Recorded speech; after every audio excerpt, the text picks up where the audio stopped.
Hey, what's up guys? Chad here with the Reptile Rangers. Now we're at the Kernersville Reptile Zoo and Medical Center again today, and we're going to talk about the red ear slider. One that really I've just been avoiding trying to talk about for the longest time, but I guess it's time to go ahead and do this and get on with it. All right.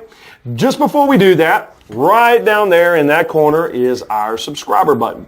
Make sure you hit that, and for those that have, we appreciate you doing so and following along week after week after week. So let's get right into this. So this right here is the red-eared slider. Now this is a very unhappy male. He was turned over just recently. She said he was a biter to begin with, and he's living up to it. He's really something else. Man, he just does not like people. However, this is a red-eared slider. Normally they're not quite this testy. They tend to don't like to be handled anyways. However, a beautiful, beautiful aquatic turtle species, and they're amazingly colored when they get older. Now this one's quite a bit brighter than what most of them are. He's got the beautiful, as you can see, it's not actually his ears, but it's paint strips or red color strip right over the top of his eardrum. His actual eardrum would be literally just underneath that red. However, an incredibly popular aquatic pet. That's unfortunate though, and we'll talk about that here in just a few minutes. Now, this little guy right here is a male. You can see with really long nails right there in the front, and I would turn him around, but he'd probably bite me. And I'll show you that long, yeah, there you go. Really long tail, okay? Males and females. Females would be significantly larger than the males when it comes to the red-eared slider species, and the males tend to stay a bit smaller. However, if you think of Freddy Krueger, there you go. You got yourself a male. If he got those really, really long claws, then that's what you have. Now, let's talk about the red-eared sliders, okay? Sebastian, tell you what, take him back here. I'll let you go put him back up since he's so unhappy. When we talk about the red-eared slider, as you see in the video here, this is an appropriate size aquatic tank, okay? Understand that most people, when they see these babies, they either order them offline and they see the cute little green baby, as you see right there in that picture is the cute little green baby. And unfortunately, most people don't do the research to understand that how big these turtles get. These are some of the largest pond turtles on the planet. They're originally from Asia, from the Asian descent, but once they've been over here in the United States for long enough, they've well taken over with inside of Florida and the Gulf Coast region, Louisiana, Mississippi, Texas areas. They have started taking over within Georgia, South Carolina, here in North Carolina where we're at, and even up into Virginia. Now, in a lot of the states, it's become illegal to sell those red-eared sliders. In some states, it's actually becoming illegal to possess them because so many people are just releasing them, and this is one that I will say absolutely happens, okay?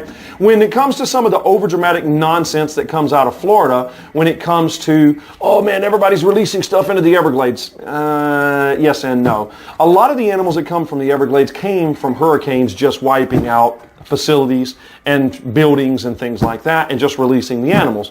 When it comes to the red-eared sliders, yeah, absolutely 100%. People just don't want to find a place that will take them, and they just take them out and let them go in a pond. And yes, they are able to survive. And they do also integrate with other species that's native to that area. They are somewhat related in the slider species, but here in the United States, on the eastern coast of the United States, we have things like the yellow-bellied slider, the chicken turtle, the river cooter, the Florida cooter. Those four right there alone get really, really huge as well. And so you have another one, the red-eared slider, sees the cute little green baby, and then about the time they're that big and they're like, oh crap, it's outgrown this 10-gallon tank that I shoved it into. And now what am I going to do? And now I go up to a 20, and then they go up to a 55, and by that point they're like, forget it, I can't go any bigger, don't want to go any bigger, find somebody to take it. Or they just let it go. I want folks to understand that the red-eared sliders, while they probably are the most popular aquatic, sought-after pet, and I dare say that word very loosely, pet, it's not the best option. There are other options that stay significantly smaller than the red-eared sliders do, and they thrive better. And then if for some reason you have to give them up, finding a place that can house something that's smaller versus multiple of these monsters like this becomes very, very, very difficult. Some states also will pull those wild, non-native species from the wild, and they will automatically euthanize them. So by people just letting these things go does not do that turtle any justice either. Maybe it survives, maybe it gets caught and it gets killed. And the only reason it's getting killed is because somebody didn't take the time or the care to find a place that would just take it in. We get bombarded by those things every single year. Bombarded by the thousands. And that is not a literal joke. That is by the thousands a year of aquatic turtles. Probably 65-70% of them being red-eared sliders. And we have to find places for them to go. We have to house them. We have to find people that is willing and has the appropriate setup to be able to take those in. So understand, while everybody thinks, of course, at your little garbage novelty shops, or even at some of these stupid reptile expos, that just are there doing nothing but selling for the money. They know how big these animals get, but they're going to tell you, and I can't tell you how many expos I have absolutely heard somebody come over to our table when we were still doing them. Oh yeah, man, they said it wouldn't get no bigger than just about this right here. And I'm like, yeah, they lied to you. Do your research. You got a phone? There's the internet. Check it out. Scumbags. Scumbag vendors just trying to sell things for a quick buck because it's cheap and they know folks will buy something that's cheap. But guys, right here, this is what you're looking at right here. You need these big, massive tanks. And yeah, that can be a problem because not always are these big tanks available. When they are, sometimes they're super expensive. And then, at the same time, you got to have space to be able to keep them. And of course, with a tank this size, now you're talking filtration to be able to keep up with this size of a tank. Then you're talking whether a tank topper, like we have here in the zoo, where the animals can actually get completely out of the water into a full box, or you're doing like basking docks or things like that. Whatever the case may be, it's supersized. There are awesome aquatic turtle species that are much more able to be dealt with and I'm not saying in something the size of a 5-gallon or a 10-gallon, but you don't have to go 75, 80, 120, 150. You're not having to go these absolutely large monster tanks, or it just starts getting so big that you get frustrated and you're just like, just let them go, or I'm just going to find somebody to take them. So again, this is red-eared sliders.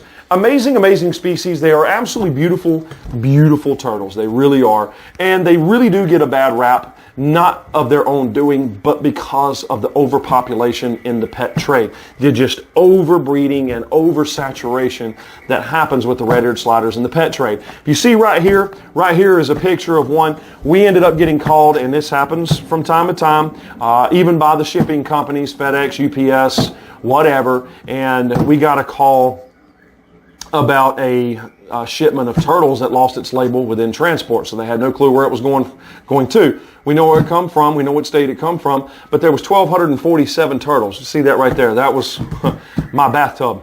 And we had to hand count each one of them. So we know exactly how many there were. It was supposed to be 1,250, so apparently 3 got missing somewhere.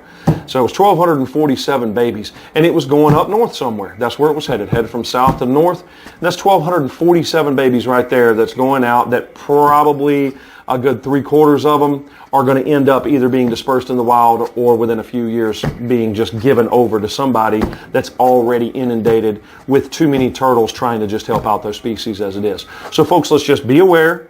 Let's be aware, and let's create the right kind of pet environment and pet outcome when it comes to these hobbies and these types of animals. All right.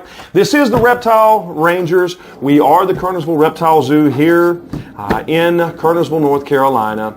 We appreciate you guys following along. Don't forget, we do have a TikTok channel now, Untitled, the same name, Reptile Rangers. That's just fun, little short, quick, few-second videos here and there of just fun little things that happen and go on here. Make sure to write in, let us know of other things you want us to film about. You feel free to leave us a comment. Our description will be in the information below. Again, this is the red-eared slider. Don't really know what else basically to name it other than just the red-eared slider. And give you kind of a good overview of what's going on with inside of the red-eared slider and why you really don't want a red-eared slider as a pet versus other specific species. That may be just as pretty or prettier, but nowhere near as big. All right. We appreciate you following along week after week after week. We'll either see you here at the zoo or we'll see you on the next episode. Later.